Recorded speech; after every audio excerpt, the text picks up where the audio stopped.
is Tarik Talk. Your host, Tarik Mendez, takes you on a journey with guests from all around the world. Broadcasting around the world. Around the world. This is Tarik Talk. Guys, today I'm here with Jaiquan. Jaiquan, how are you today? I'm okay. How are you? Awesome. Thank you so much for being on the podcast. We're here today at Silver Art Projects. You're one of the first artists from this term that I'm interviewing. Thank you so much for being here today. Thank you for having me. Awesome. Do you mind sharing your Instagram and website with us, please? My Instagram is Jaiquan_Fayson. Okay. And my website is JaiquanFayson.com. Perfect. Awesome. Do you want to start by telling us a little bit about yourself? I am currently, I would be considered an up-and-coming artist. I'm relatively new to contemporary art, and I'm an art educator. I'm also an art teacher. Oh, wow. So I'm a certified New York State art teacher. I'm one of the justice impacted artists and the Silver Art program.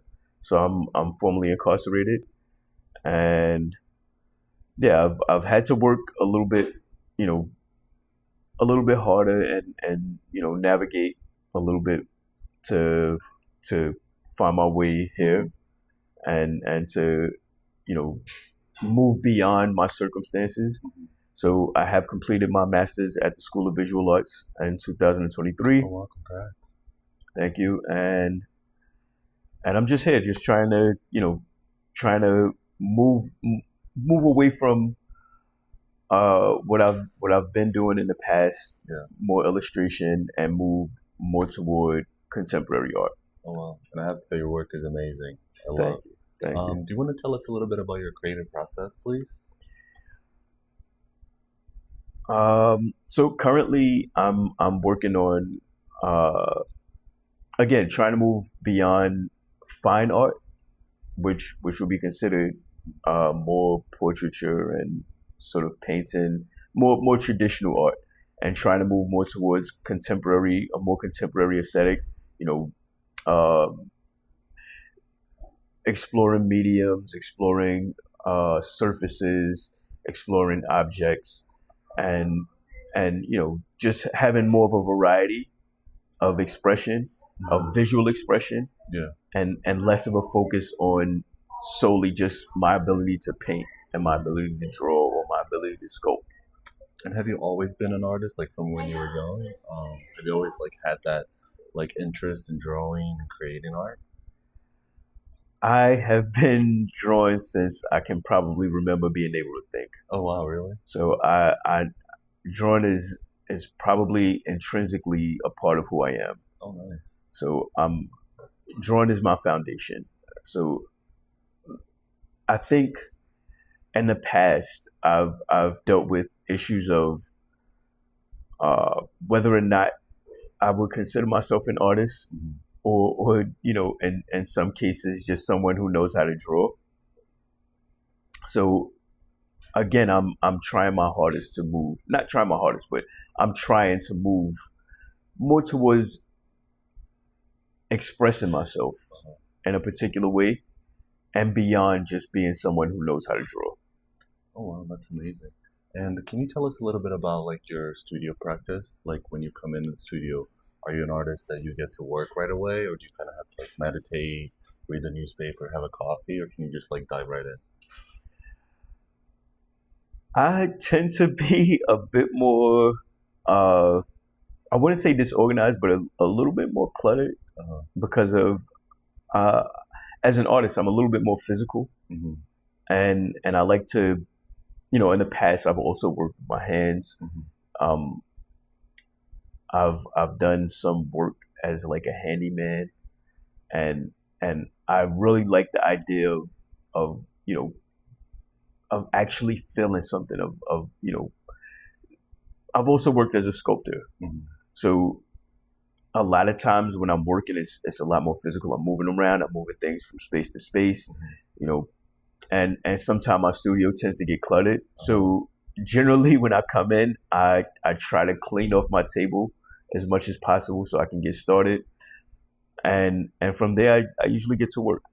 Oh, nice. And then when you're creating like sculptures and paintings, are you creating like each one like from start to finish, or do you kind of like move around from like one painting to the other, like one medium to the other?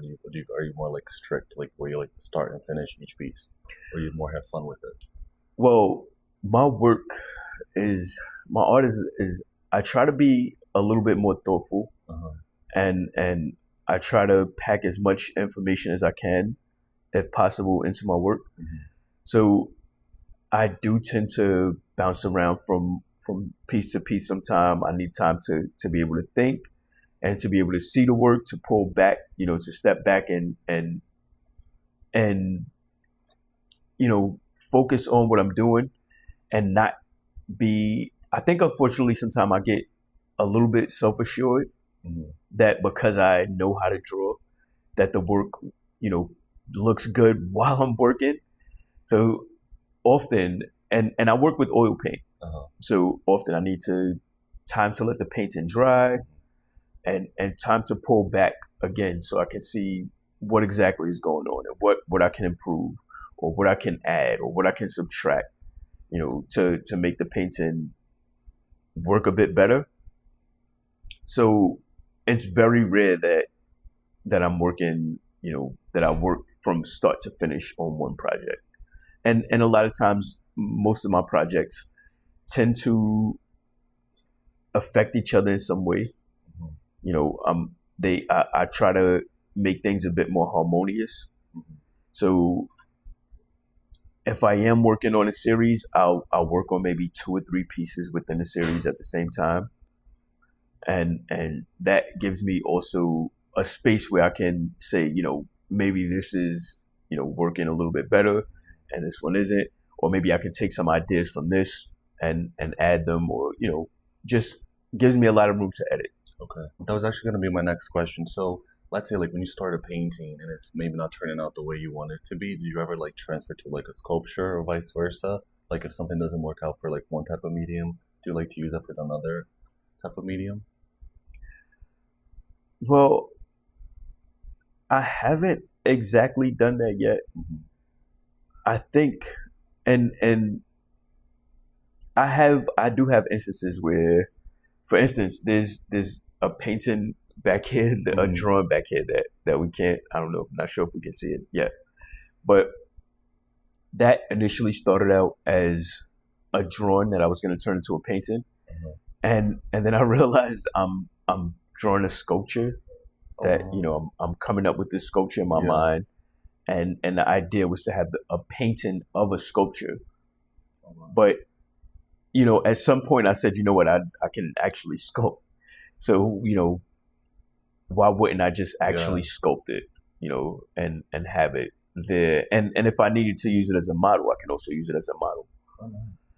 So in some instances, there's some overlap between my ability to sculpt and using my sculpture as my models.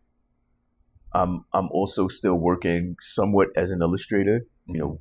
I'm once again I'm up and coming, so I have to be able to pay my bills, be able to Yeah. pay rent, and in many cases, I use my own models. I have some clay models here. I use my own models as reference, Oh, wow. Okay. for lighting, for anatomy, for all sorts of things. Oh, that's dope. And then, like throughout day to day, are you always thinking creatively, or are you able to like kind of disconnect a little bit from like the creative side of your brain, or are you always like coming up with ideas and thinking creatively? I Art is probably is probably is the biggest chunk of my life. Hmm. So I think once I start, you know, during the day thinking about my what I need to work on next. There's maybe two ways of thinking about you know how I'm gonna go about it. In some ways, I'm thinking creatively and thinking about ideas and how can I represent those ideas and have those ideas more established. And then another way, I'm thinking about the actual process. Like I may be on a train. I do a lot of drawing on a train, and I'm that guy that's like Oh, staring wow. at people. Yeah. So a lot of times I'm looking at people for like skin color or like lighting or different aspects of painting or sculpting that I can incorporate into my work to improve my work. But that's different from thinking creatively in a way where I'm trying to solve a problem that I feel like an aesthetic problem of my work. Like how my work communicates to other people, or how I can show an idea as opposed to a technique. Hmm. So That's pretty dope. And I have a question. A lot of like young artists write to me to ask future artists that I interview about this, yes, which I think is an interesting question. A lot of them, like, they say they struggle with going to like the studio and then creating a piece of art, and then the piece of art not turning out how they thought it would be in their, like, from their brain to physical, and then getting frustrated. They, some of them break it, some of them come back to the next day. How does that work for you? Are you able to, like, if like the project you're working on is not going as you thought, are you able to just kind of like say, okay, I'll come back tomorrow, or do you kind of like break it like some people do? What is that like for you? for me, my work, my artist takes a bit longer, but for that reason, I tend to be a lot more patient, and I work with materials that I think are more forgiving. I work with oil paint. Um, I work with sculpture, uh, and I tend to work with, again, materials that can be modified, over time. Yeah. So, for instance, I use Roma plastilina clay. Okay. It's a non-hardening clay, Hmm. and it can be reused, and it gives me the opportunity to, if I need to modify something, I can just remove clay. I can just add more clay, and I can have a sculpture sitting for a week, 2 weeks, without touching it, and Yeah. giving me the time to take a look and not rush. A lot of my work is also has a component of being patient. I think sometimes I may look at a work and either be happy with it or not be completely satisfied with it, and then you come back 3 or 4 days later and you take a look and like, wow, I did that. I didn't realize it was that good. So I think you have to be forgiving of yourself and also of the work, That's beautifully said. and then you also have to be willing to persevere. Yeah. So I think I have like kind of an example here. This is a painting that I did recently for a movie, and it's gonna be like the poster for the movie. Oh, congrats. I'm still working somewhat, again, as an illustrator, and these are basically just the same painting, but a different angle, Yeah. and one is a little bit more complete than the other one. One is a little bit more finished than the other, but it's a similar feeling of I'm not the type of person who would immediately get frustrated and say, what, I need to start over. I'll put one down and start a new painting, and while this one is drying, I can come back eventually and say, well, I have the option now to work on this one or work on that one, and to keep going. So So amazing. And then, how do ideas come to you? Like, going back to your creative process, like, do ideas come to you like during the day? Like, do you prefer getting creative like during the day, during the night, or whenever inspiration comes to you?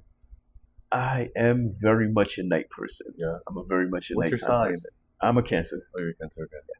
So I mean, ideas come to me generally through inspiration about and in several ways. It could be a book. Mhm. It could be looking at someone else's work. We went to the Armory show recently. I went to the Armory show recently, and it was my first time being at an event like that, and just seeing what was possible. Sometimes you look at work and you say, what, that may be a little simple, or it may be too complex, But for me, the idea that someone else can accomplish some of these things inspires me to feel like I can accomplish, what I want to accomplish. And the creative process for me is different. I'm also drawing ideas from a lot of different places. I'm with a lot of my work that I'm currently showing, and that I want to push more towards. It's very layered in a way of having a lot of as much information as possible. So I want to be able to combine not just my ability to draw and paint, but also my experience as an artist, what I like as an artist, what artists inspire me. My experience as a human being is also very important, and also trying to communicate, trying to find a way to communicate that isn't.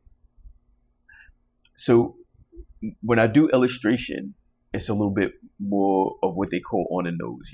It's I'm trying to give you the story, and I'm hoping that you can see this and immediately say, all right, I see what this is about. I get it, and have that information in that way. It's kind of like a stop sign.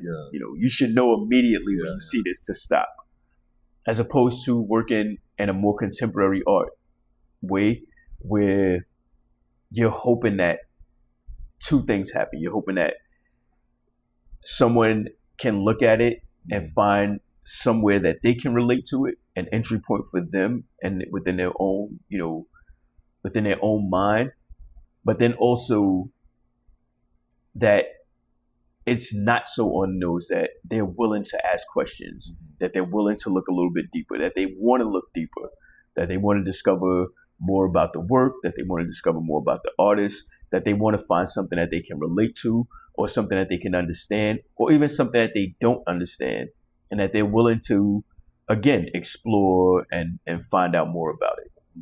That's pretty dope. And do you like that interaction with the viewer, like seeing other people see your work and tell you what they see within your work, or do you kind of just like to observe people and see them admire your work from afar? Well, again, I'm relatively new. I'm an up and coming artist, and I've been in a few shows, and I think one of the great things about being at the Silver Art Program, is that I do have a lot of people who come in and take a look at the work and ask questions, and just generally people who are interested in the work here. Before I worked here, I was in my studio in Bushwick, and it was a great studio. It was a very nice space, and I really enjoyed the space. But it was also in the basement. It was kind of not, and it was in Bushwick. It's a great location, but it's also not being in the World Trade Center. Where people are like, you're on the 28th floor in the World Trade Center. They want to be here. So in the past, it was a little bit more challenging to get people to come in to see my work. And here, where it comes across as a bit more prestigious, it's really good to be able to have people come in and take a look at the work. And I'm still at the point of trying to figure out how I can get people to talk about my work. How I can influence them to find out what it is they feel about it without going into a conversation and trying to explain it to them. So there's some times where I get a bit excited, and I'm like, look, I did this, and I want to, talk about it and explain it, and how I got from point A to point B.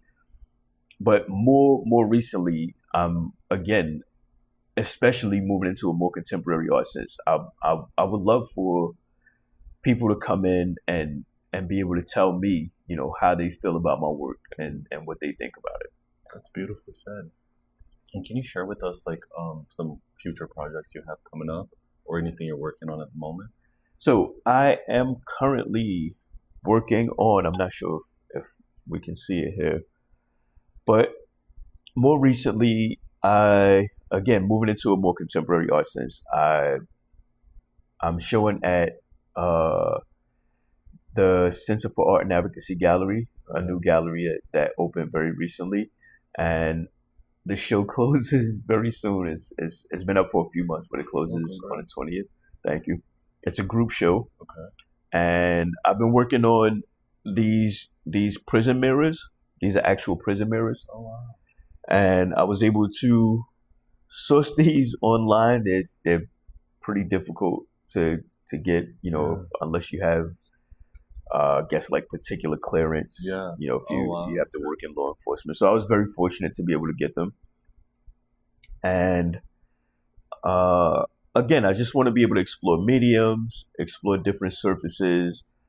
I'm using an older medium. It's tempera grassa. It's basically oil paint, but it's mixed with egg yolk. Oh, okay. So it's very old. It's an ancient ancient medium, but it lasts forever. Yeah.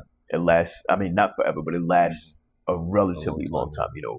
There are paintings from the Renaissance that from before the Renaissance that are still here, and because of the egg yolk, it sticks really well, and it's also it's durable. It's very durable, and it's also malleable. So it can flex and bend if it needs to, but it's also resist chipping and hardening in that way. And how did you get into that? That's really fascinating. So I graduated from SVA. I studied. I actually studied at the School of Visual Arts. Okay. I graduated with BFA in illustration in 2015, and then completed my master's in art education in 2023. But in 2015, around that time, before then, I think I may have learned about oil painting in 2012. Okay. Very recently. And before that, I was interested in comic books and cartoons, and I always thought I would kind of be like a comic book artist. And then I learned about oil painting at LaGuardia Community College, and it like exploded, opened up a whole new world for me, of possibilities, and I learned about art history, and I had been to museums before, but I had never actually taken the time to look, to really look at the work, to really see the work. I think a lot of time we go to museums. I know in my experience, I've gone to museums and kind of looked and, marveled at the beauty and, but when I started attending classes at SVA, I was forced into a position where, for one, I always had this analogy of like being a big fish in a small pond. At LaGuardia, I was an artist that, was a much smaller school. It had a smaller art department. If I knew how to draw really well, I started to learn about oil painting, and there I was kind of celebrated as like someone who knew how to draw really well, someone who could paint efficiently. And then when you move into SVA, now you're here where everyone is an artist. Yeah. So now you're just a small fish in a big pond in the ocean, and there I had to really push myself, to focus on techniques, to focus on, to combine everything that I'm learning and to make sense of it and to make it hopefully into something substantial. And then that put me in a place where if I'm going to see art, I better be really thinking about it, and paying attention to it and taking my time, and also forcing myself to pay attention to it and not just, looking at it and saying, wow, this is beautiful, So I have to think about it in several contexts, in a historical context and the context of application, what's the medium that the artist chose to work with? Why did they choose to use that medium? how are they applying the medium? What's the social context? Hopefully if it's something from antiquity, what were they doing back then? Why is this person depicted like this, or why is this object depicted like this? So there's so many different layers that go into just looking at a work, that I've learned from having been at SBA and pushing myself to consider how I'm gonna work, and how I'm gonna, what I'm hoping to get across with my own work. That's beautiful. And do you have any like dream projects that you want to do without like thinking of budget or like time restraint? If there's anything like you can do and have complete freedom, no budget? I don't know. I'm not. I mean, a lot of what I'm doing is discovering and kind of learning and going along as I go. And I do tend to write down a lot of my ideas and a lot of my thoughts. I feel like right now I'm kind of working on my dream project. Yeah. Oh wow, that's beautiful. I don't, I haven't. Again, I'm relatively new to contemporary art, so I haven't had any project that I felt like would be a dream project. Just in my experience, just being here is, is a dream come true. I'm in a studio where the vast majority of artists here are much more established. There's so many artists here who have really good ideas, have beautiful work, and such a huge variety of work that for me, just being able to be included in this setting is, says to me that someone has recognized my ability and that I'm moving in the right direction. So it's not so much that I have a project that I felt like would be a dream project. I just want to continue working. I just want to continue moving forward with the ideas that I have and sort of editing those ideas. Every once in a while I come up with an idea that I think is great. And then, maybe I've realized that someone else may have done something similar, or maybe I realized that the idea may not be as great as I thought it was. And I just want to hold on to the ideas that I feel like are worth it and accomplish those ideas. And at one point I wanted to do, I have some paintings here that are more life size, and I would love to continue to work at a larger scale. But I'm also realizing that working at a smaller scale can also be effective. It can also provide a different feeling. Working at a larger scale may be a bit more open. Yeah. And working at a smaller scale may be a bit more intimate.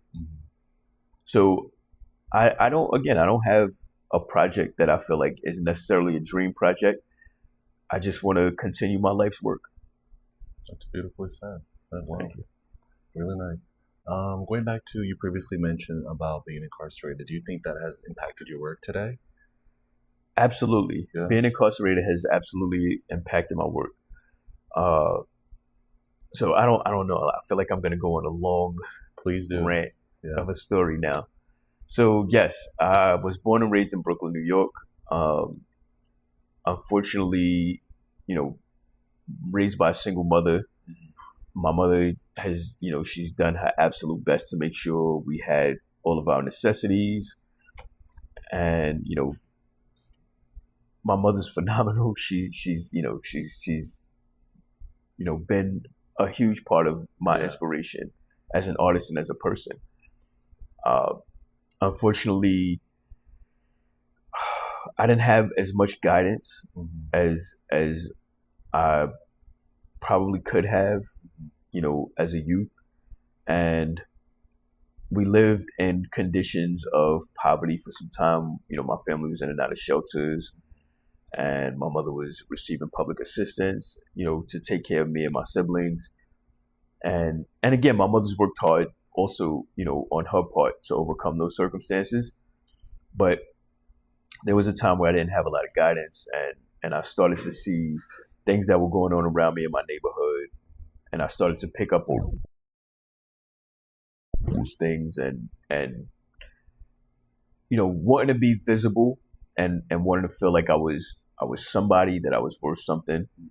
And those, in a neighborhood where committing crimes or committing to more negative acts can be seen as you being important because they brought attention, and I hope people would understand, especially like in the context of the internet, where like if you have any kind of attention, negative or positive attention, people are still paying attention. Yeah.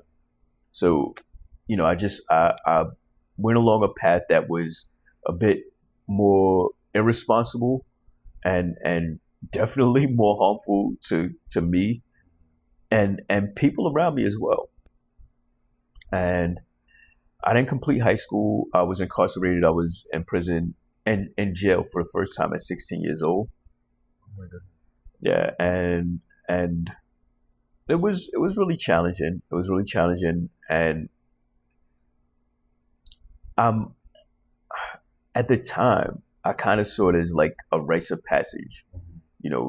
I had this like sort of skewed sense that this would somehow make me a man. If I could endure, having been in prison or having been in jail, and if I was tough enough to survive, that would make me a man. And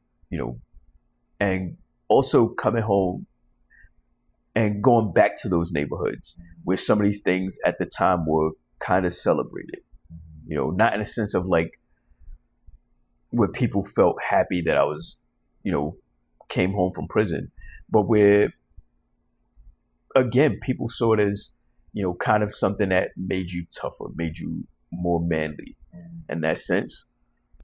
And yeah, it was just not a very good time during my life, a very much more confusing time. And I ended up, dealing with recidivism, going back and forth to prison and going back and forth to jail and then eventually to prison, because jail and prison are two totally different things. And it wasn't until I ended up in solitary confinement for a total of 180 days. And well, it was actually 90 days at a time, 3 months at a time. Back to back, or kind of back to back, kind of back to back. I was in my youth, I wasn't very responsible, and I had a lot of like misplaced anger, and a lot of times I would get into fights intentionally so I could be isolated. I'm not the most extroverted. I'm really good, in some environments where, if I have to teach or if I have to be at a gathering, I can perform as an extrovert. I'm pretty good with speaking with people and dealing with people, but in my heart, I tend to like to be alone. Yeah. So I would get into fights, and thinking this is going to get me away from people so I can be isolated. And then you get in isolation for so long and you're like, I haven't seen a person's face or heard a person's voice for, clearly for so long, besides like hearing someone muffled screaming, through the gate or whatever the case is. And that becomes, depressing. And I started to focus more on art, more on drawing while I was in prison, and it's particularly in isolation. So it became useful to me in several ways. It became a means of commerce. So in prison, I started to focus on doing portraits for people, and I could do portraits and trade portraits for food, like a bartering system. I could trade portraits for food. I could draw holiday cards. I could draw all of these sorts of different things, and use art in that way to help compensate for things that I didn't have. But then also it served as a means of therapy, and to help me pass the time and escape my situation, my circumstances mentally. Mentally travel, Yeah. So and then having so much time and time to fill and space to fill within that time, I kind of put myself through a school in that way, through practice. While I was in isolation, I would just spend hours just drawing that. They give you like 2 or 3 magazines. Okay. And I would just spend hours, on my legal pad. I had a little yellow legal pad, and I would just draw faces and hands and just constantly, throughout the day. Do you have any of those drawings in your possession? It's been a very long time ago, so I don't have those drawings, but I have a ton of sketchbooks. Oh wow. Yeah, those are all sketchbooks. And I'm constantly, if I'm on a train and and I have the opportunity, I'm still practicing in that way. It's a bit separate from, again, doing what I do as an artist with contemporary art.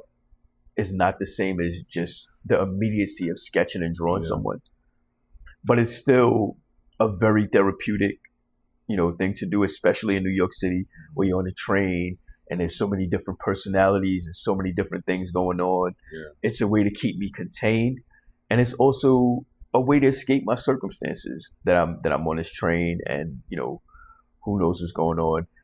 It's a way to meet people. It's a way to to be able to communicate with people. It's a way to promote myself as an artist. Every so often I'll meet someone who notices that I'm drawing on a train, and they'll stop me and ask for my Instagram or ask about my work, or if I'm showing anywhere in any galleries, or what I'm doing as an artist. Just people who show interest in me as an artist. So prison helped me along in that way. Another catalyst is I have a son. I have a child. Congrats! Thank you. Well, he's a lot older now. He's 20 years old now. Oh, wow. Yeah, but at the time when he was born, my father was also incarcerated while I was young. He was in prison while I was young, and I knew that I didn't want my son to deal with those circumstances. So I pushed really hard, to try to find a job and stop, selling drugs and, commit illegal activities in order to have money. And eventually I had to move furniture. I worked at a place called Labor Ready. It was like a temp service workplace. They used to have, before social media and the internet was really popular, you would go into an office and you wait there for a few hours and you hope they have jobs available. And fortunately for me, like the pieces just started falling into place. I worked at this temporary workplace, and they sent me to SVA. They sent me to the School of Visual Arts to move furniture into the dorms. Oh, wow. So I'm moving the furniture. The universe was conspiring to bring you to that place. That's so cool. So I'm moving furniture into the dorms, and I'm looking at, all of the art. Yeah. And when I got there, it was like drawings on the wall, but it wasn't, just like random scribbles. Yeah. There was like art. And I could see that there was art, and there was, things being added on to it. So like there was a drawing, and then it looked like someone else did another drawing, but they added on to this drawing. Oh, wow. And it was like I went in there and it was like drawings on the refrigerator and drawings all over the wall. But it was so neat. It wasn't just like random, scribbles everywhere. It was like really contained and neat. So I noticed all of these things, and I was really excited about it. And I was just like, where am I? And before this, again, I started out, reading comic books and looking at cartoons. And I have uncles with similar situations. Yeah. They've been incarcerated. They ended up passing away as a result of, circumstances of living circumstances at an early age. But a lot of them collected comic books, and a lot of them would draw, and they kept sketchbooks. And I always said, if I could, I would want to fulfill the dream of, eventually becoming a comic book artist. Because I felt like that was you still can a part of my legacy. Yeah, maybe I'll get there. Maybe I'll get there. And I felt like that would be, something that I could show my family members and friends, the people who came before me that didn't make it as professionals, and they just saw it as a hobby. And I really wanted to push, to go higher in that way. And so I just didn't expect that, I didn't know that they had art colleges. I just didn't even know that, that existed. I mean, I may have seen like commercials, but I didn't know the opportunity was that real. So going into SBA and seeing all those drawings was like, wow, it was like, totally mind blowing. Yeah. Totally mind blowing. That's amazing. So I applied to SBA. I immediately, once the job was over, I went back within that week. And at the time I was also dealing with some mental health issues. I was in a circumstance where, again, committing a lot of illegal activities, where I saw someone actually get killed. I'm sorry. And it affected me in a really bad way, and I ended up going to the hospital for some time for PTSD, and I was at an outpatient program, like a sort of therapy program, and I was, just coming into all these sorts of things, having a son, trying to, figure out my mental health, trying to work, and move forward in life and beyond, my past and having been incarcerated, and trying to make something of myself. And fortunately, the place I was at, they gave me a stipend to apply to SBA. And I applied. I did my best, and I applied. And of course, I was rejected, because of my past. But there was the counselor there told me to apply to a CUNY school, a community college. Okay. And I applied to LaGuardia Community College, and I was accepted there. And I saw that as an opportunity, and I worked hard. Again, I completed my GED while I was in prison. So I didn't graduate from high school, got my GED in prison. And I knew that there were some things that I was missing. So I had to take some remedial courses, but I worked really hard, and I ended up on the dean's list at LaGuardia. That's so cool. And LaGuardia also really opened me up to a lot of like philosophy, ideas about what's possible as far as career wise. And so I stayed at LaGuardia. I completed my associates at LaGuardia, and SBA has like scouting. They come around, they go to different schools, and they're like, looking for prospective students. And they came back around. They came to LaGuardia. And there was a guy there, and I'll never forget. His name was Chris Jessic. I believe he lives in Shanghai now. He moved to China, but he really, really helped me during that time. He came in and he said, "Look, you have really good work," and he told me, kind of what to put in my portfolio. But he also told me to, not be scared to speak about my past and to talk about my circumstances.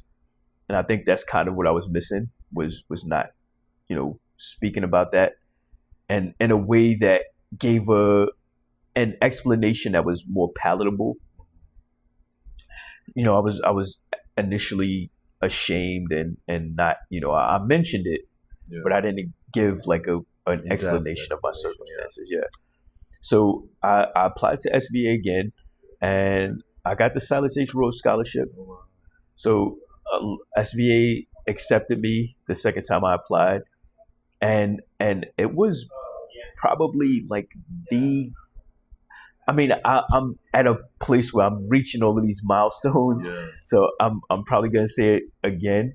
Like every few years, I have an experience, and I'm like, this is the best thing that ever happened to me in my life. That's amazing. So I feel like the 16-year-old version of you seeing you today would be like so proud of you. Yeah, You know, thank that's you. amazing. It's like the timeline of your life. It's like how kind of like the universe gave you like a visual. Like first when you moved the furniture into SVA, like slowly but surely you're in the right place at the right time. Yeah, That's so cool. yeah.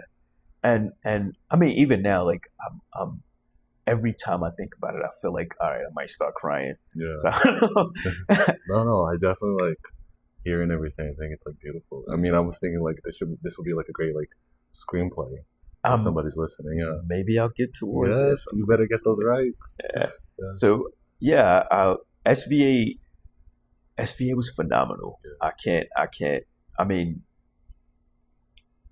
everything has a cost, and I know for people who may be watching this, they may say, college costs a lot of money, but the experience that I had there was absolutely worth it. I'm still, paying my college loan debt right now, Yeah.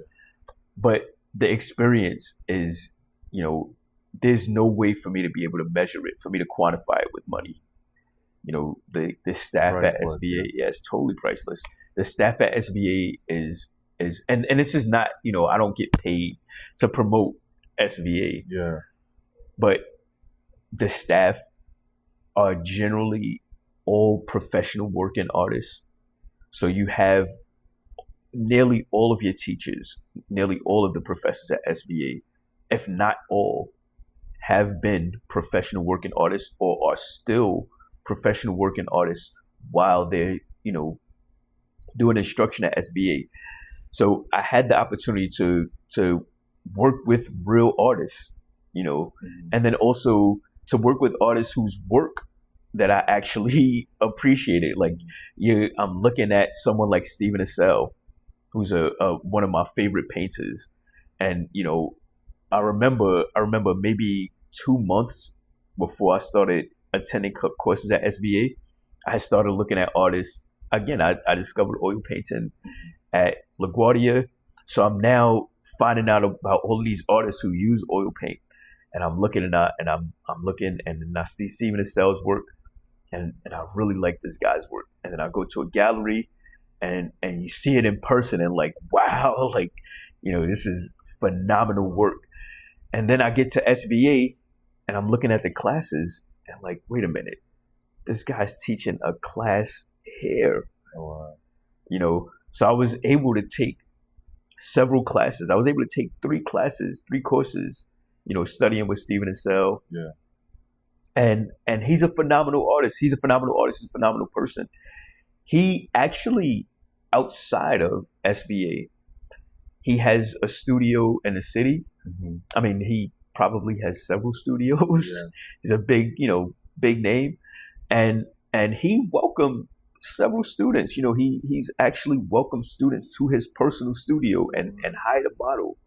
And, and we're working outside of class late at night, in this guy's studio and seeing what he's working on and his process outside of the classroom and seeing him just as a person. So cool, yeah. So, all of these things really affected me. Like it really, pushed me to be more thoughtful about my work, to try to push myself to be at the peak of what I'm doing.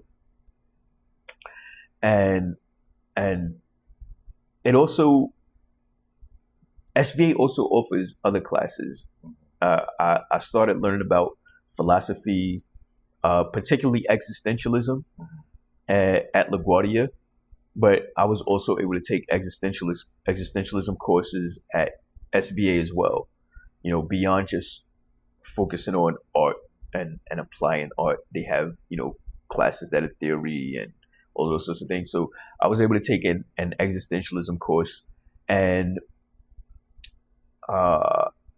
there was another course, and I'm not totally sure of it, but I think it's like so at illustration they have sort of like a backbone course where our focus was called Beautiful Losers. It was called Beautiful Losers. So it's basically, they give you several books. Okay. And even though it was focused on illustration, I know that I wanted to focus on a more of a fine art aesthetic at that time. But I needed illustration to help me with the techniques, to help me with composition, with actual drawing, with figuring out how to make my images and get to that point. So I took illustration as opposed to fine art for that reason. But the course, the Beautiful Losers course, also required a lot of reading. So for the first time, I read Frankenstein, Mary Shelley's Frankenstein.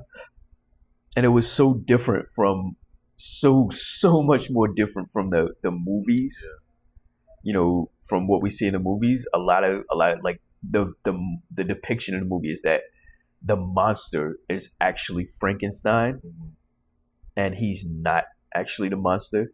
He's not actually, Frankenstein is actually the scientist who created the monster. And he's kind of the bad guy in the book, you know? So it put me in a place to where I had to think about things in a different way. And this combined with my philosophy, I learned a lot about, started reading about Sartre and about Jean-Paul Sartre and about Nietzsche, Friedrich Nietzsche. I may be mispronouncing some of those names. No, those are tough, yeah. And most importantly for me, Albert Camus, who is an absurdist. And all of these writings, especially existentialists, you know, writers and philosophers, will also really focus on the importance of having art, you know, of maybe not just making art, but having an appreciation of art. And particularly Camus, where his aesthetic is, you know, your life. You should be using your life as a form of art. You should be designing your life. Where existentialist aesthetics are a lot about choice and about what you choose to do and how you choose to do things. And that is a means of freedom, where we don't have a level of freedom. We're locked into society, you know. So I don't have, let's say, for instance, I'm forgetting the guy's name. There's Thomas. I'm sorry, I can't remember his name. Okay. But he talks about being in a state of nature. And if let's say if we didn't have a society, we're in a state of nature and we don't have any rules. I have the right to steal from you. You have the right to steal from me. But until we sacrifice those rights, we agree to sacrifice those rights in a binding contract, a social contract, you know, then we can have a society that comes together. You agree to not kill me. I agree to not kill you, to not steal from you. You agree to not steal from me. And now we can, you know, coincide. And I don't have to be worried about the risk of you, you know, doing anything detrimental to me. But we're also giving up those freedoms. We're also giving up those rights. So while we're doing that, now we also have the freedom of choice and how we're going to react to those things. So we have a sacrifice of some freedom, but then we also have a way of instituting another kind of freedom.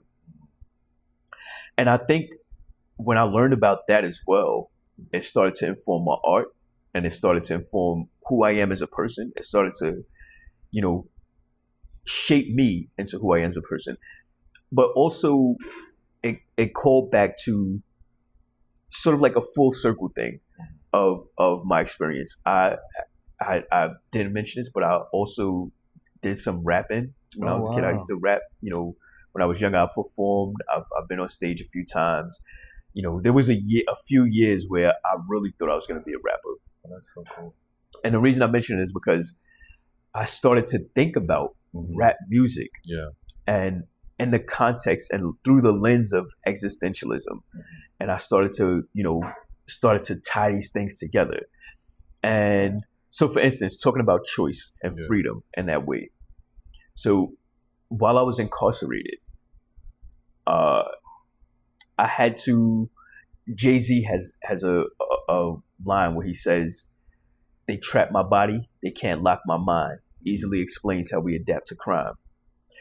And I had that line, in my mind while I was incarcerated. But it's a very existential idea that, I'm incarcerated and I don't have physical freedom in that way, but I have the mental capacity to be free. I can still read.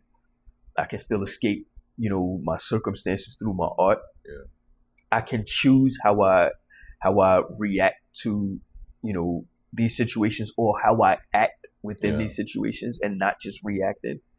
So, I had the option to either, and this isn't to take away from anyone else's experience, but I have the option to have been in that cell and continue to be depressed and wither away, or I have the option to say, you know what, let me be strong and let me find ways that I can escape this situation or adapt to this situation. And it also, I'm remembering all these things now. It also calls to mind Nietzsche and, not Nietzsche, Camus again, the myth of Sisyphus. And I'm not sure if you're familiar with Sisyphus. He was expelled by the gods. He questioned the gods in the wrong way. They expelled him. They sent him to Hades. And he got down there and he managed to escape Hades. And then when he came back, they're like, there's no way we can get rid of this guy. He keeps getting over on us. What can we do? They trapped him to eternity, where he had to roll a boulder up a hill. And all he can do for an eternity is just continue to roll this boulder up the hill. And once he thinks he's getting to the top, it rolls back down and he has to go back up. So Sisyphus said, you know what? I'm going to fool him again. And how can I fool him? I'll figure out a way to enjoy this. They think they're punishing me, but I'll do, everything I can to make the best of my circumstances. And that for me, even though I learned about this after, while I was in SBA, I learned about Camus and, all these sort of existentialist ideas and authors, I started to realize that these are things that that I'm very much in tune with, and that have been kind of persistent through my life. So they just reinforced it, and they made me a better person, for lack of words, and a little bit more resilient in that way. So I'm very fortunate for SBA tying in all of those ideas and getting me to this point. And from there, I graduated. I studied at SBA. I graduated, completed my BFA in illustration in 2015. But I realized I didn't want to do illustration. Illustration is a lot more taxing than fine art, and it's also a lot of telling other people's stories and I enjoy that as well, but it's also not as free as telling my own story or pushing for my own ideas. And it's much more rigorous. For an illustration, I may need to do 10 thumbnails, and then I have to choose 4 images from those, and then I have to send it to the director. And, and then the director comes back and says, I need you to fix this. I need you to fix that. So there's much less freedom, and it's much more rigorous. You're kind of a workhorse. And I knew that I tend to work at a slower pace, and that I wanted to put more thought into my work. So coming out of SVA, I knew that I didn't want to do illustration, that I wanted to move more into fine art. So I started, as a matter of fact, these are some of the paintings that I completed at SBA in 2015, and during that time I I thought I was doing something original. We learned about like paintings in antiquity and who could afford to pay for paintings, and and I said, I want to go out and paint people who are less fortunate and who couldn't afford to have their portrait painted and give them some representation. And I was so excited about it. Of course, I thought it was like the most unique thing, like who's done this before. And then I realized later on, like there have been countless people who've done that before, who've painted, people who are less fortunate. But it also, it pushed me to combine what I know as a painter and also to have something to say as an artist. So that was the culmination of that, and then from there, I did some sort of minor illustration jobs, and it wasn't until very recently, I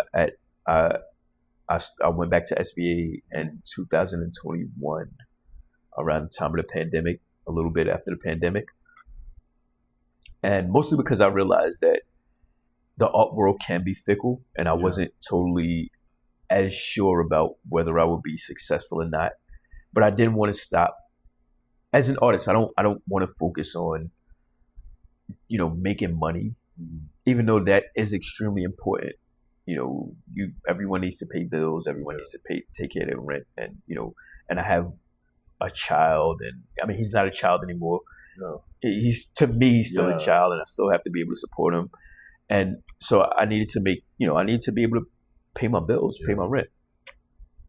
But I wanted to also do something that would be equally fulfilling and something that was also along the lines of art. So I went back to SVA to become an art educator and art teacher. Oh, wow. And it's like a full circle moment. That's amazing. Yeah. And also because I'm thinking about legacy. My son isn't very artistically inclined. I wanted him to have his own identity. So I didn't push hard in that area to have him, become an artist, because I wanted him to be his own person. Yeah. But I did consider that there are other younger people out there who may want to become an artist. And I thought about my circumstances, and what I've been through in the past. So I went back to SVA. SVA was great. They saw, what direction I was moving in. They gave me another partial scholarship, a second scholarship. And again, phenomenal staff. Wow. Catherine Roseman yes, absolutely. Wow. Kathy, she's I say it all the time. She's like another mother to me, probably to everyone there. She's, absolutely great as a support, but not just, as a support, as a human being, as an educator, and career wise. Yeah. She's phenomenal. The entire staff there is phenomenal, and so I went to SBA and I was kind of thrust into the education aspect. So I applied to like New York Teach, or I'm not sure what exactly it was, but within maybe a month of me attending courses at SVA, I received an email asking if I wanted to sub at a school. So I had to work full time as an art teacher sub, as a substitute art teacher, while I was also attending classes for my master's at SVA. Being a father and an artist, that's crazy. Yeah, but I was also, here's another full circle moment. I was also fortunate that on the sub teacher page, you can choose what schools that are available, and whether or not they'll accept you there. And I chose a school that was across the street from a family shelter that my family was in when I was younger. Around the time that, literally the time that I was first incarcerated, my family was in that shelter. Yeah.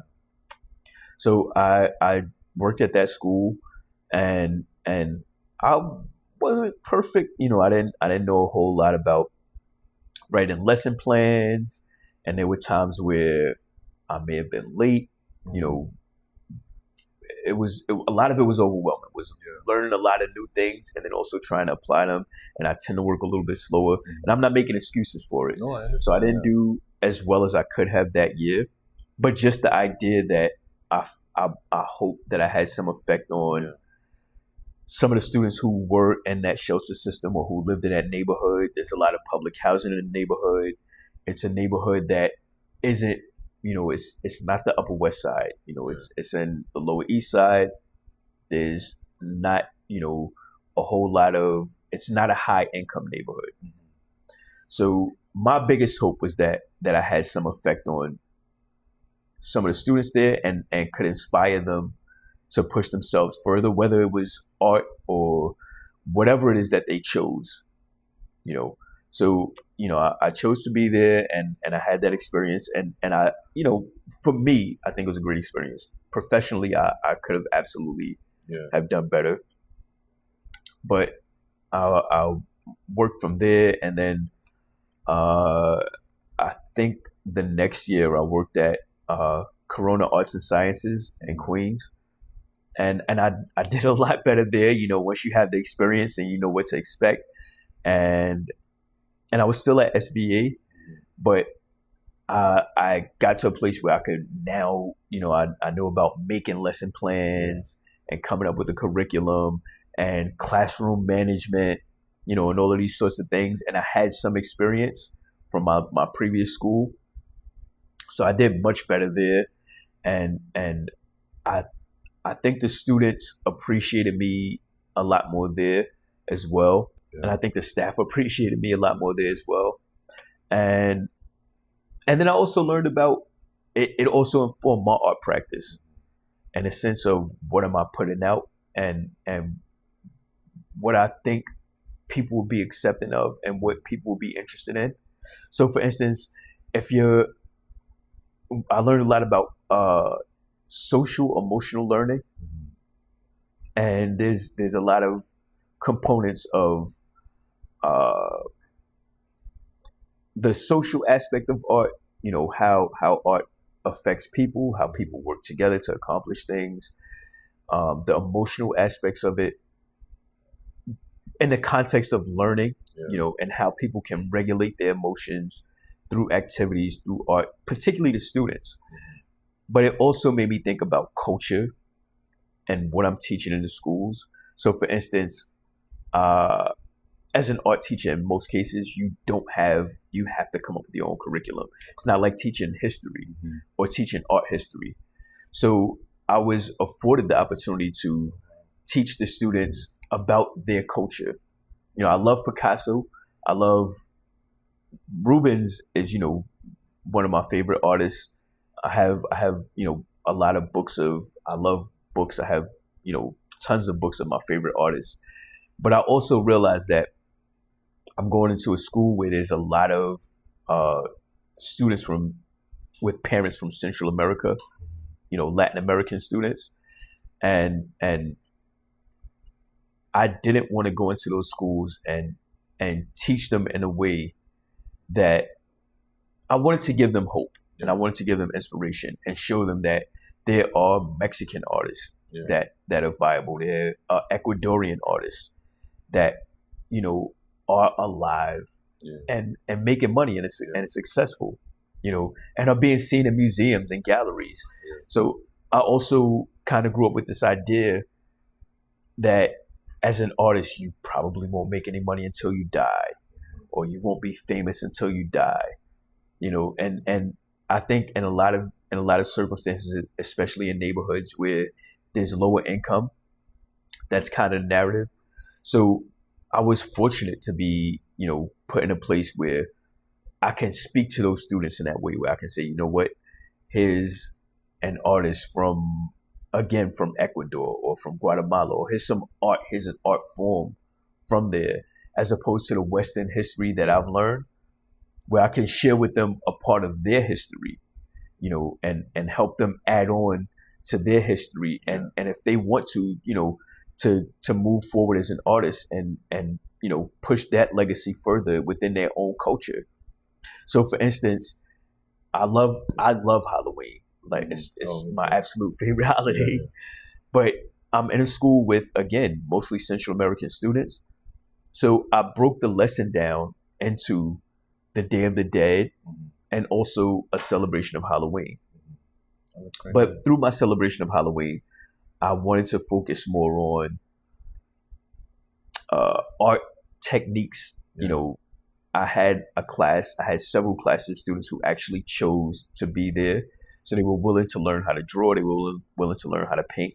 So I said, let's focus on, maybe doing still lifes, something that I learned how to do, as an artist, to learn technique. So we did still life, we did pumpkins and gourds to represent like the fall and the aspect of Halloween. But then again, I wanted to focus on their culture. So we learned about lino cut prints, about printmaking.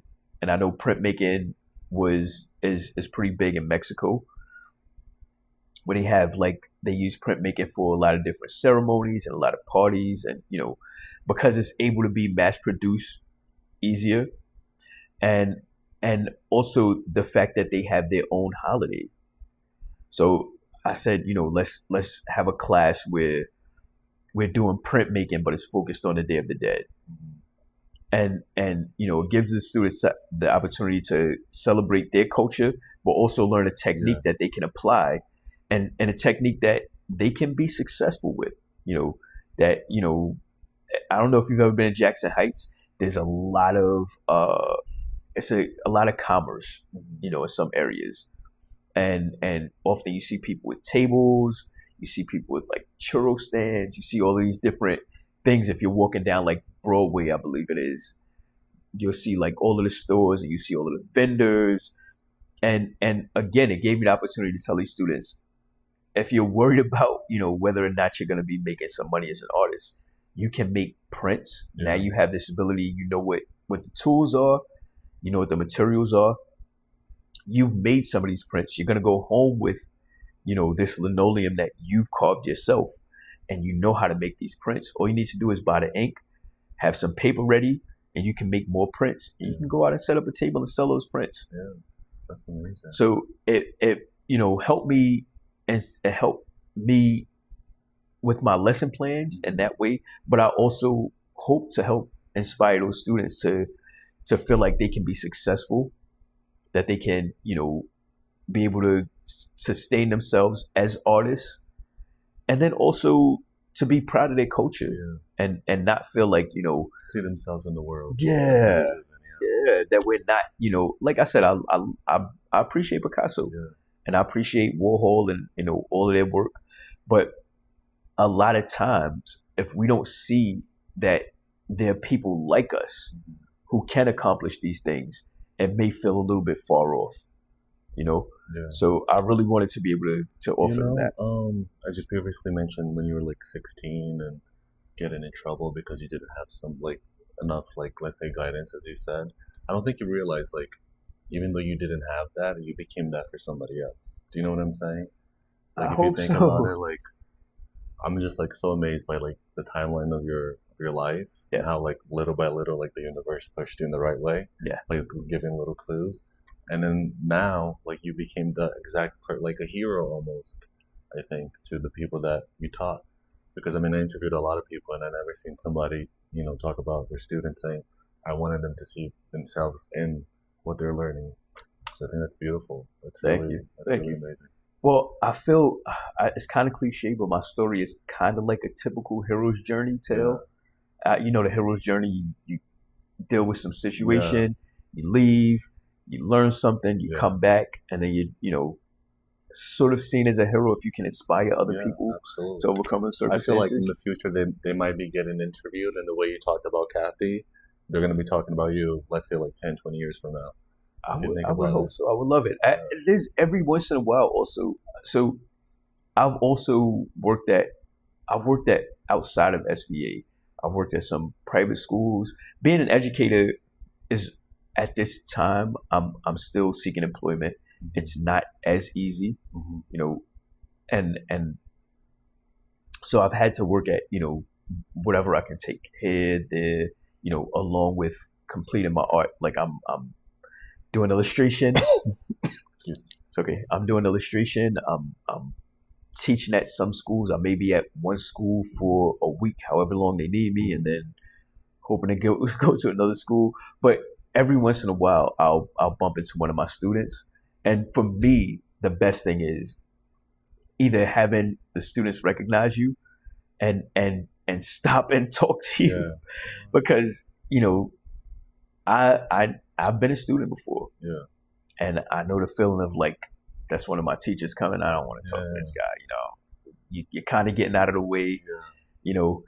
But I also know the feeling of being around one or two teachers that I trust and that I care about, or that I felt like at least cared about me. And when you see them, you recognize them, and you're like, you know, I remember my kindergarten teacher, you know, to this day. Oh, wow. And I saw her a few years ago on a train. No And- way, really? Yeah, I That's saw so her cool.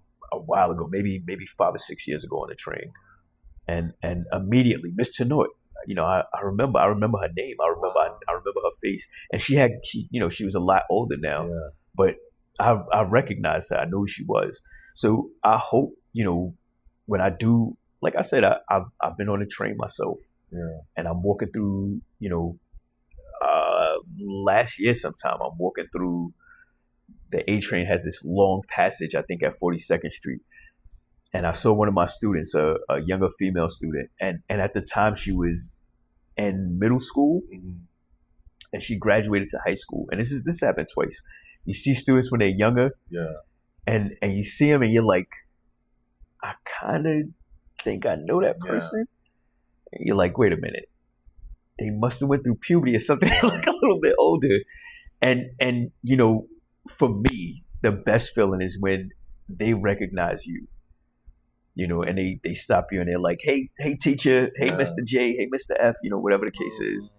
And for me, it says that, you know, at least they remembered me, and at least they felt comfortable enough to say something to me and not avoid me. So, you know, I've had those circumstances, and even very recently, I taught on 14th Street at Grace Church. There was a program there, Go Project, and again, very short summer program, and I'm on 14th Street, and I just relocated to Harlem recently, and about a week ago, I'm on 125th Street in Harlem. Oh wow! And I see students there, and I saw a student with their parent, and you see so many of these kids as an educator that you just kind of like, I kind of remember that person, so you wave, you know. And I waved, and the girl, you know, she got excited, and she's like, "That's my art teacher. That's my art teacher." Oh, wow. And so you're able to see, you know, the parents and how the parents, you know, how they appreciate it, and me being a parent as well, and having had a student in the public school system, you know, and knowing some of the ins and outs of, you know, how parents and teachers interact. And that there, in some cases, has been and can be somewhat of a rift between parents and teachers. This sort of thing of, you know, where sometimes the parents feel like they're not, you know, working in accordance with the teacher. They kind of feel like, you know, the teacher may be working against them. You know, this teacher may not be interested in my student, or may not like my child, or whatever the case is. So for me, it was also, a lot of that is also, you know, not going beyond just the student and extending, you know, to the parent and letting them know that I'm here for them. I'm here for, you know, I'm here for the student and for you. You know, I'm on your side. You know, I'm here to help. So that's been a phenomenal experience. Like just feeling like I'm doing something substantial, like my life is worth something. And I'm a water bag, man. I like, there's been times where I've been teaching and I get on my lunch break and I just break down and start crying. I'm walking down the street and like, that's healthy. That's, you know, that's how it should be. Yeah, because it feels like my life is worth something. Yeah. And beyond, I kind of want to mention as a side, beyond teaching, I'm also doing some work as an activist and where incarcerated people are concerned. So I've worked on some books. I have worked in a book. Let me see. I'm gonna grab it really quickly. I think this is one of the more important books that I have here. So these are a few books that just some of the publications that I worked in. This is Prisons of Creativity, and it's by John R. Whitman, and it's actually more of a textbook type of form. So it's actually a college book, but it's a book that's focused on if while you're incarcerated, what do you own as an artist? So for instance, if I paint or draw on a prison sheet, being that the sheet is issued by the state, does it still belong to the state, or is it my? Wait, I never thought about this. So they would take it away from you? They can, or is it my? Is it now my property because it's art? It's been modified in a way, maybe it's been cut to a certain size that I've also drawn on it. Does that art now belong to me, or does it still belong to the state? So that's what this entire book is about. And this, again, it's a means of being an advocate. Yeah, thank you. Yeah, and I have some. So cool. Yeah, I have some drawings in there. Just like I have maybe 2 drawings in that book. Yeah, definitely check it out. Once we wrap it up, this is really cool. I'll definitely share this on the podcast. This is available for purchase online? Yes. Yeah? Yes. And the book is Prisons of Creativity by John R. Whitman. That's so cool. Yeah. And then this isn't an art focused book. This is a book by Craig Taylor, and it's New Yorkers, a city, and its people in our time. And it's kind of like a verbal account of my experience of having been an artist, a formerly incarcerated artist in New York City. So it's basically just like a conversation of, just me talking. Yeah. And he edited it really well so that it's in everyone's voice, but there's several chapters in here. There's like, I'll definitely check it out. That's also available for... Yes. What's the best way to get it? Like Amazon or their own website? I believe both books are on Amazon. Okay. Yeah. And that book may actually, if it's not on Amazon, I believe it's on... I believe Routledge has a site that it's on. The publishing company. How do you pronounce it? Routledge? I believe. Routledge. I'm not sure. And so I've also... there's an art collector, philanthropist, just phenomenal person, Agnes Gunn. Oh yeah.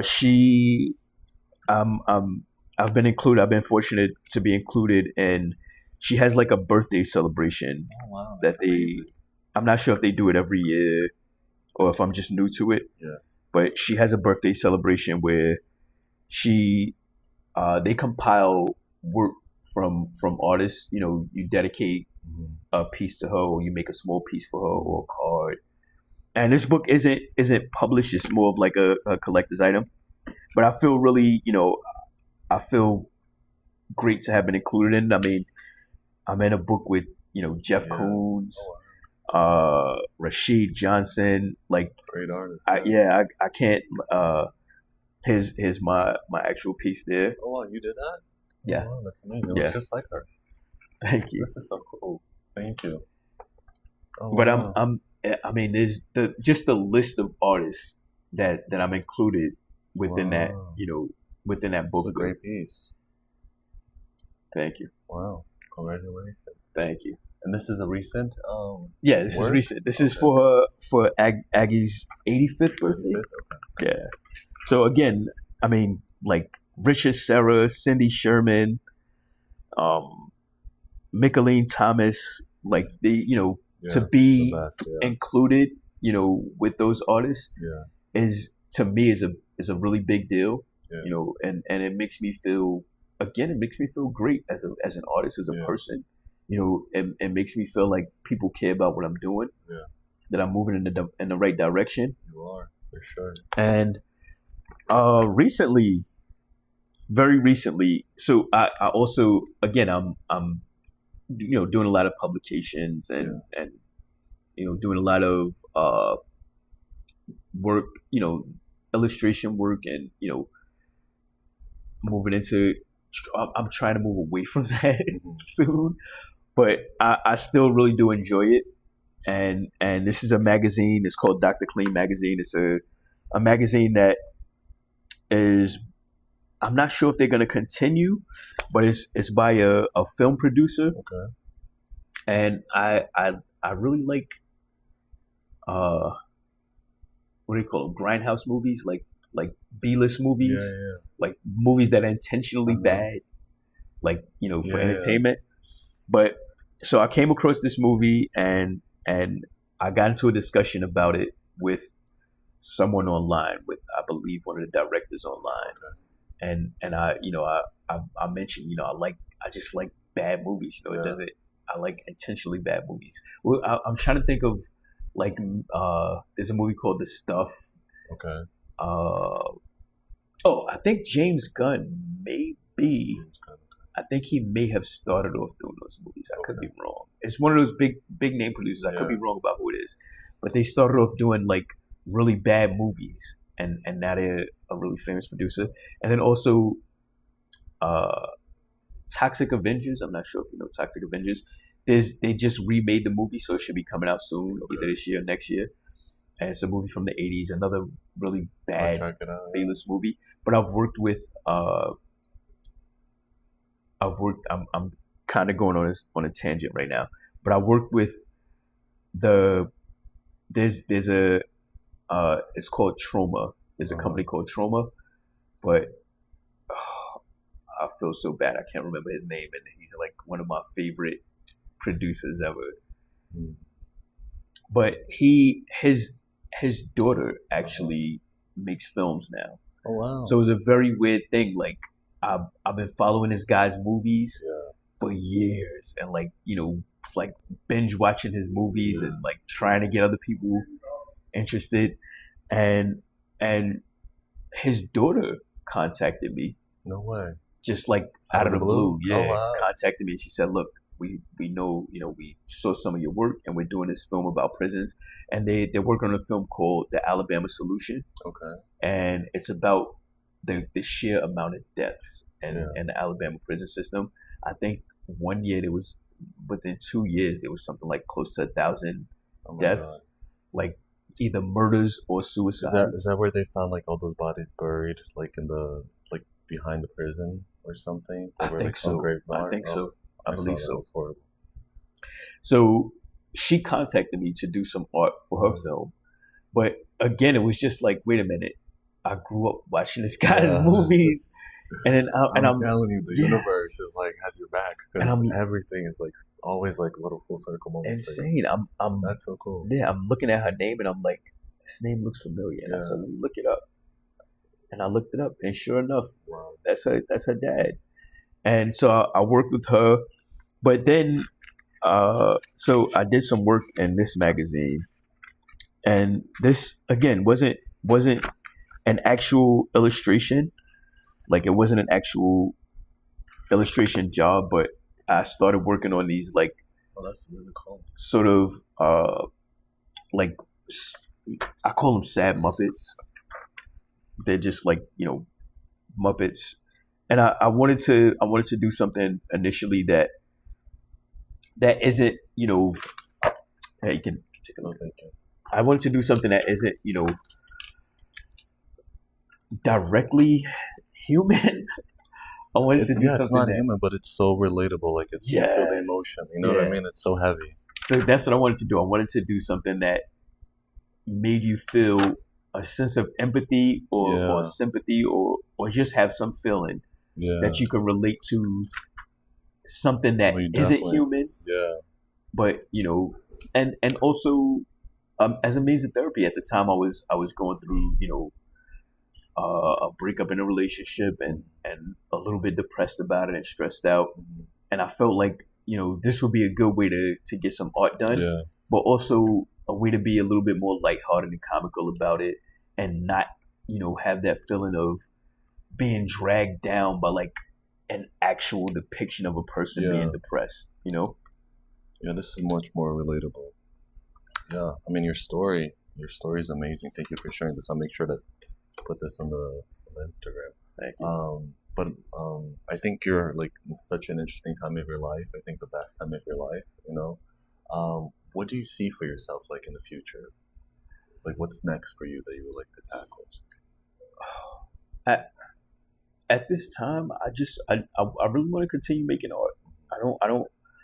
I haven't.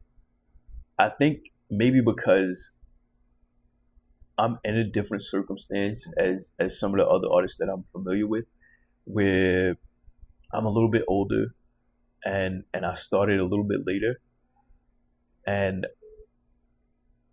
because I'm still kind of wrestling with seeing this as a sole means of income, and wondering about whether or not I'm going to compromise my ideals or my work, based on the idea that I need to make money, and being sort of not worried about it, but a little bit more reserved about it. That I haven't thought about this in a way as a career, like as with education, where I'm saying, if I start here, within 5 years I can be here, and I can do this, and I can get that done. This is more of just a journey to me, where I kind of just want to pull my ideas out and establish my ideas and have those ideas ready to show. So I really just want to continue working. I have ideas that I want to, like I said, that I want to accomplish and I want to show, but I just want to continue working. It's not like, and I don't want to seem like I don't have hope, but it's not like when I was a kid, and when you're a kid and like, when I turned 18, you're just thinking grown, you're like business minded, which is normal. Oh, when you're a kid, you're like, when I turn 18, I'm gonna have a car, I'm gonna have a mansion. I'm just at the place of like, I just want to keep making art. I just want the opportunity to keep making art, whatever it takes. And I would love to continue to be in galleries and museums. I just sent a self-portrait to the Kimball Art Center in Utah. Oh, nice. I've never even been to Utah. So it's, I think, I mean, speaking from you for this podcast episode, I think like just me thinking in the future, I think like a retrospective of your work would be amazing, because you did say you've been like creating since you were young. So I hope you do have like those early on drawings or anything. That would be so dope to see. Unfortunately, I don't. Unfortunately, I don't. I think I have maybe nearly 10 years of sketchbooks there. Oh, wow. That I've done a lot of work just like compiling my sketchbooks, and there's sort of a history of what I'm doing. My most recently completed sketchbook here. And so, if you are interested, I also have on my website, I have a video that was done by a production company called Model Pictures. Okay. And it's just a really short video about sort of similar stuff about my life, about me having been incarcerated and what I do as an artist, and my son, and how all those sorts of things affected me. But they really focus on me drawing on a train, and so a lot of what I do is, this is one of my more recent sketchbooks, and it's just recently completed. And I use these. Here are the actual drawings really from that magazine. And I use these and in several ways, as a means of therapy, um, as a means of work. This was actually from a movie project. So I use it sometime to work through things. They're all purpose. Oh, that's work from with the things. mat. Yes, That's my favorite yes. sculpture there. I forget the name of it. Yeah. It's let's see if I wrote it down. It's a great drawing. Why of it. Born Enslaved by John Baptiste Carpeau. Yeah. Yeah. Oh, So, I tend to, and this is again from life, yeah. just going to the Met and drawing from life. This was another artist, Liu Suzaraja at PS1. Mhm.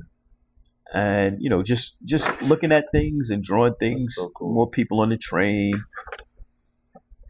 and, practicing. Just, Oh, wow. this is just basically what I do when I have You're able to time. capture not only like the subject but the emotion that that person is feeling, and then convey it to the person. Because like I don't know any of these people, but like I can kind of feel what they're feeling. You know what I mean? Like being on the Yes. train after a long day, work sucks. I'm so tired. Gotta go home and cook. Like that type of vibe. Yeah. You portray that so well. Thank you. So I think that psychology is also really important to me. Yeah. Is trying to find ways to depict the humanity of people Yeah. and not just drawing a person. Yeah. Because I'll always be chasing reality. Yeah. I don't want to like feel like I'm taking away from anyone else or what anyone else is doing as far as like art.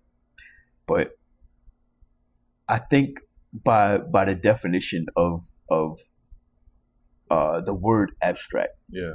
I think what I'm doing for me would be considered abstract art. Okay. And I know a lot of people consider it figurative Mhm.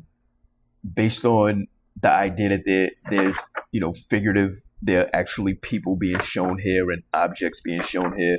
But if you think about the definition of the word abstract, to abstract, Yeah. to abstract something means to take away from something. Yeah.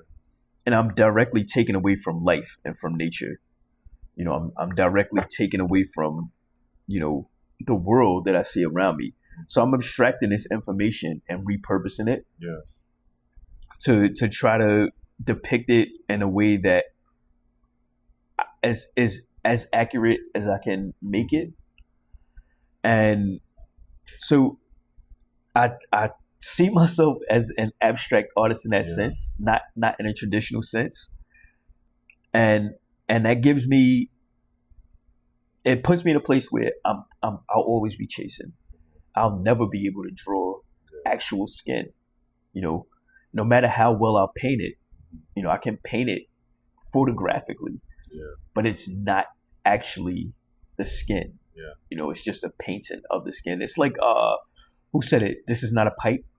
The Marguerite, was that Rene Magritte? Maybe. He has the painting where he has the piping on the bottom. It's in French. Oh, No, okay. I'm not sure. Yeah. I'm Yeah. not French. So, but he has that the painting where he mentions that this is not a pipe. It's a painting. Yeah. It's a depiction of a pipe. Yeah. So for me, I don't like to I don't like to be pigeonholed in that sense of like whether or not what I'm doing is abstract or if it's One thing or the other. one thing or the other. And then also Milton Glaser, he's also one of my favorite artists. He's a graphic designer. He did the I Love New York t-shirts. He designed really? those. That Wow. literally he designed that. Didn't get paid for it because Oh. by the time it got out, Yeah. It people were wasn't making patented, t-shirts copyrighted, and Well, that's so you iconic. can't sue everybody for Yeah. it. But he said, and I don't want to like totally misconstrue the quote or mess it up, but he said the greatest enemy of art is the institutionalization of styles.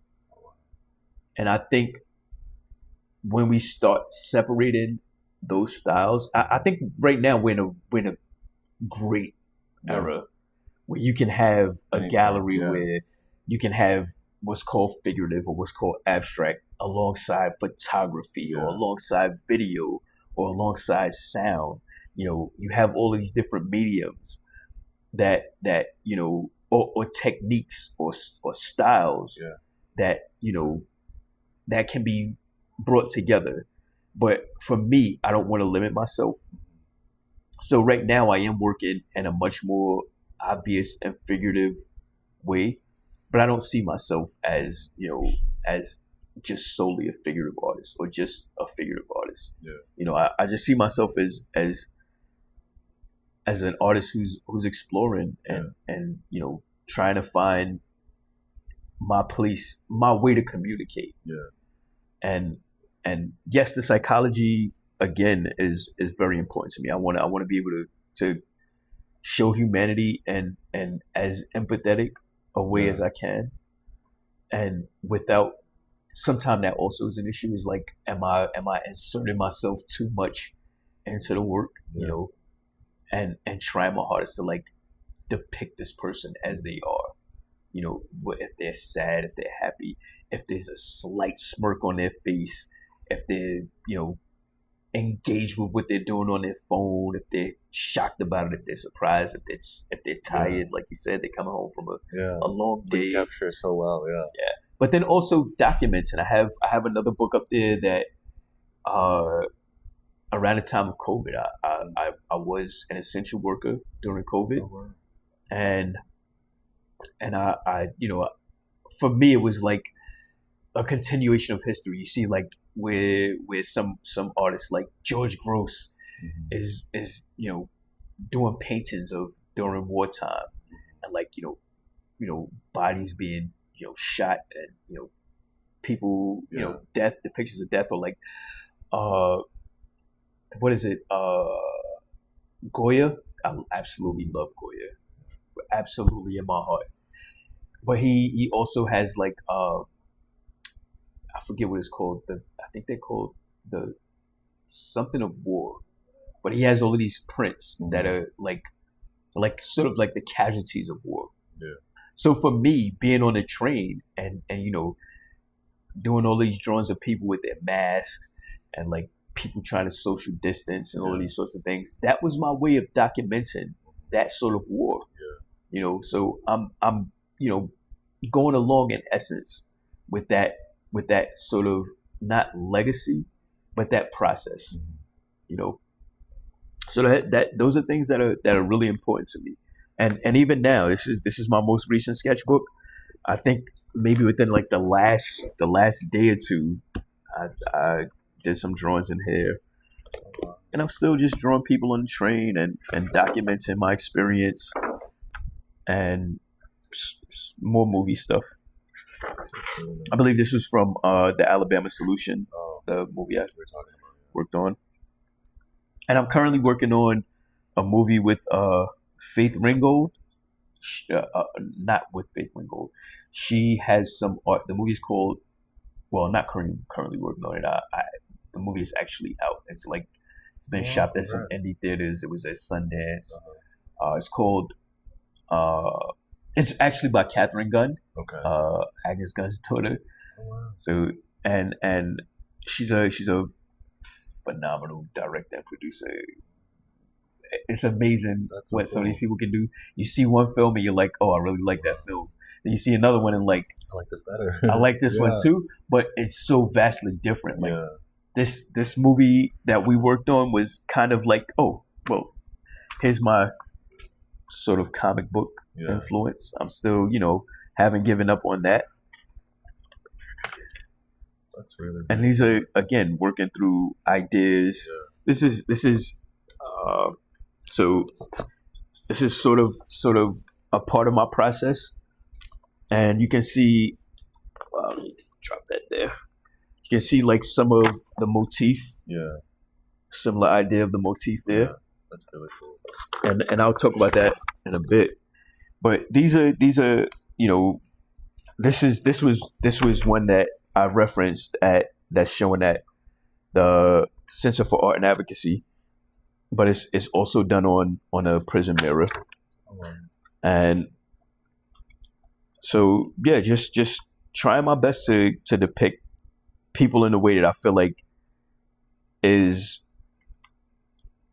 respectful and dignified, and you know, shows them some reverence to humanity, you know, to show my love for society and humanity. I'm always conflicted. Like I said, I'm an introvert, so I'm always like, I don't want to be around these people. I want to go home. But then I'm also like, you know, you get to the end of the day and like, people are really good. Yeah. You know, most people are really good, and I really do care about other people. Yeah. So a lot of that is also, you know, a lot of what I'm doing is you know, trying to show that as well. All right. So thank you so much. It's been a pleasure having you on the podcast. I love hearing about just the timeline of your work, your creative process. If you don't mind sharing again your Instagram and website with us. My Instagram is Jaiquan _Fayson. Perfect. Can you just spell that for all the English and the second language people like me, please? JAIQUAN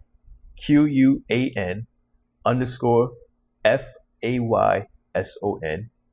And it's JAIQUAN FAYSON.com. Perfect. Thank you so much again. And make sure to look out on the Instagram and on the YouTube account. We're going to be doing like an in-depth video of all the details and all the background of his paintings. So thank you so much. It's been a pleasure. I can't wait to see a future retrospective of your work. I know that's going to happen. The universe has your back. Thank you. Until we see again for sure. Thank you so much. Thank you. I love Thank you for having me. Thank you for listening to Tarik Talk. Follow Tarik Talk on all social media channels and check out the video interviews online.